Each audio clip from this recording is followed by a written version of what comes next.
हम बात करेंगे अफारा रोग के बारे में। गैस से जुड़ा हुआ ये रोग है, क्या लक्षण होते हैं ये तो बताएं, साथ साथ उपचार भी दें।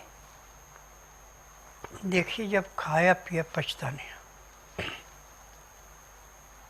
तो इससे बहुत भयंकर गैस पेट में बनती है।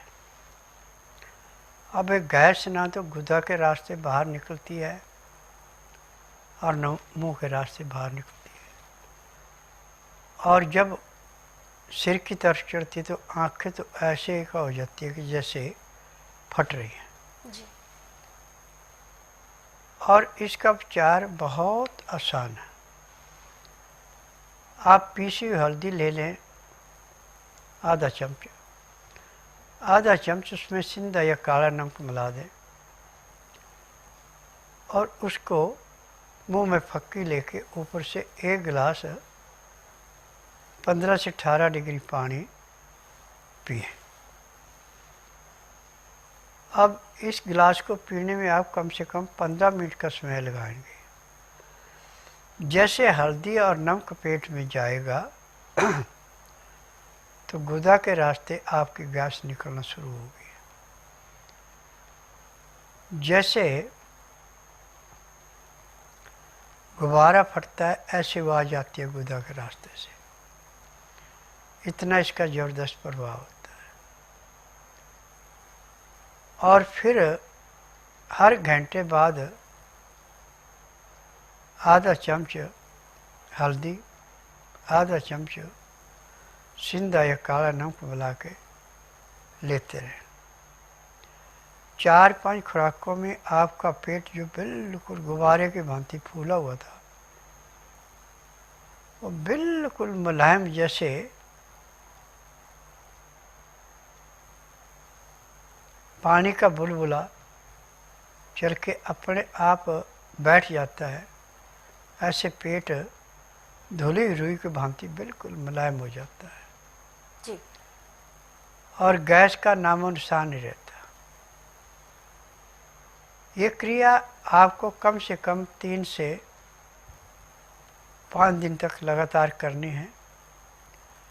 इसमें तली हुई चीज़ें, मैदे की चीज़ें, ठंडा खाना, बासी खाना कोई नहीं चलेगा। गेहूं का तो बिल्कुल बंद कर देना, गेहूं तो बिल्कुल नहीं देनी। बाकी नाज सब दे सकते हैं, परंतु नाज छिलके वाला जिसकी चोकर ना निकालनी। दाल सब्जी जो भी है छिलके वाली, धुली हुई दाल सब्जी कोई नहीं लेनी, छिली हुई सब्जी नहीं लेनी। और दाल सब्जी जो बनानी उसमें सिंधा या काला नमक, काली मिर्च और हल्दी डाल के उसको उबालना है। इसको छौंक नहीं लगना, रोटी चुपड़नी नहीं है। अब मसाला बना के रखना अपने खाने के लिए, जिसमें सौंठ, जीरा, सौंफ, दालचीनी, बड़ी इलायची, पीपल, काली मिर्च, ये सारी चीज़ें मिला के पीस के पाउडर बना के कांच की शीशी में रखना है, प्लास्टिक की शीशी में या दूसरी शीशी में किसी में रखना, तो आपको इससे काफ़ी लाभ होगा। जब भी आपने खाना खाना है तो ताज़ा खाना खाना।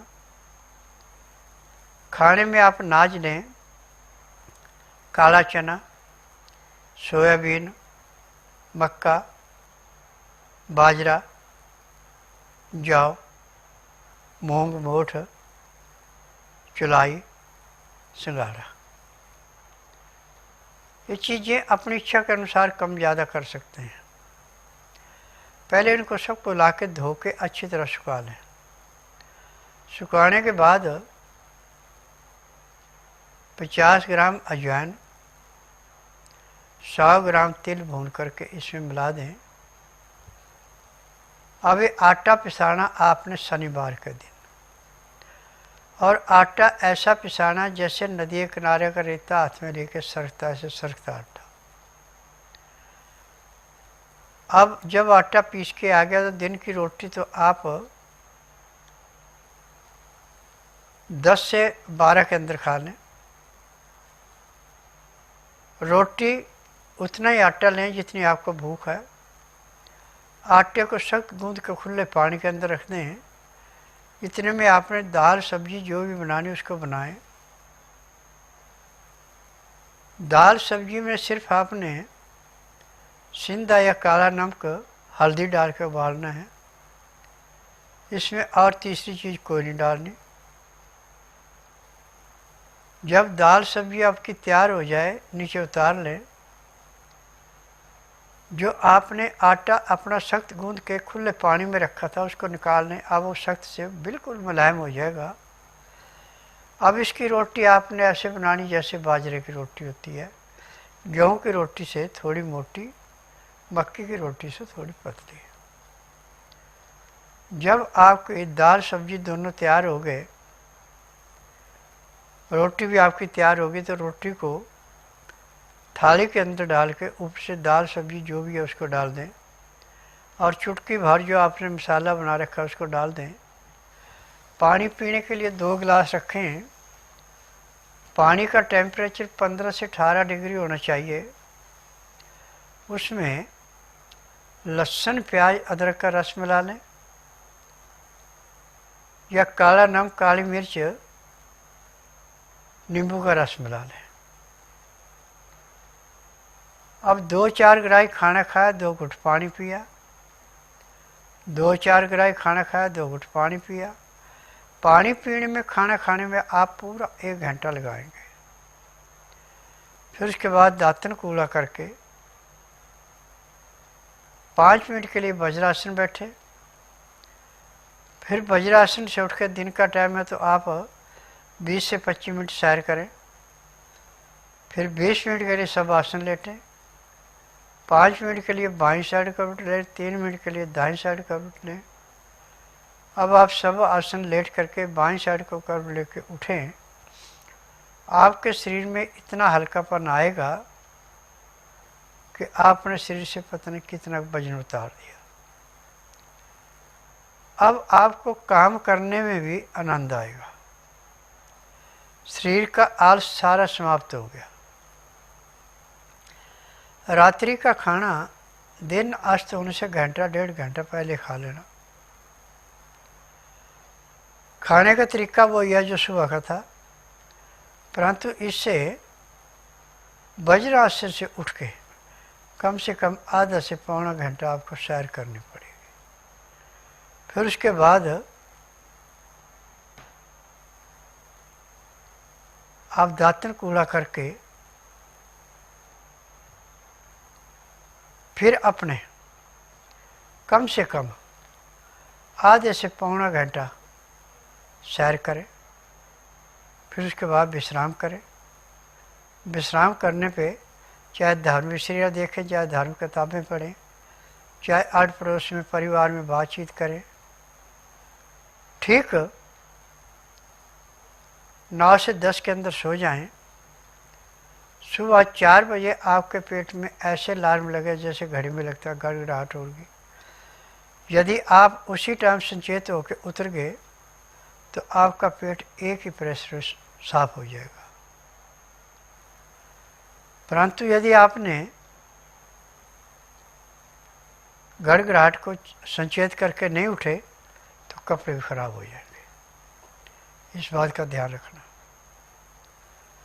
और जब आप फ्रेश होके आ गए तो दातन कूड़ा करके आधा घंटा कपाल भाटी, 15 मिनट भस्त्रिका, 8-10 बार अग्निसार, 15-20 बार विजयी, 25-30 बार ब्रह्मणी, 1 घंटा लोन रोड करना अति आवश्यक है।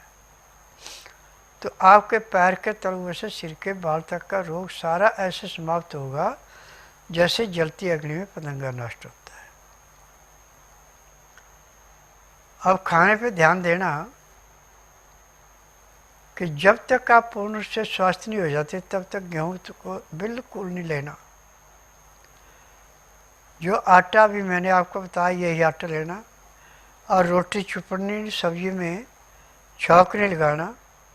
यदि आपको घी खाने की हल्क ज़्यादा रहती है तो गाय के घी के 2 चम्मच हल्के गर्म करके सब्जी में या दाल में मिला दें रोटी चुपड़नी नहीं, उसको छौंक नहीं लगाना सब्जी को। फिर उसमें 2-4 ग्राही खाना खाया, 2 घुट पानी पिया। फिर 2-4 ग्राही खाना खाया, 2 घुट पानी पिया। पानी जो आपने पीना है 15 से 18 डिग्री गर्म होना चाहिए, उसमें लहसुन प्याज अदरक का रस डाल के पीना है। तो आपके पैर के तलुए से सिर के बाल तक की हर बीमारी ऐसे समाप्त होती है जैसे जलती अग्नि में पतंगा नष्ट हो।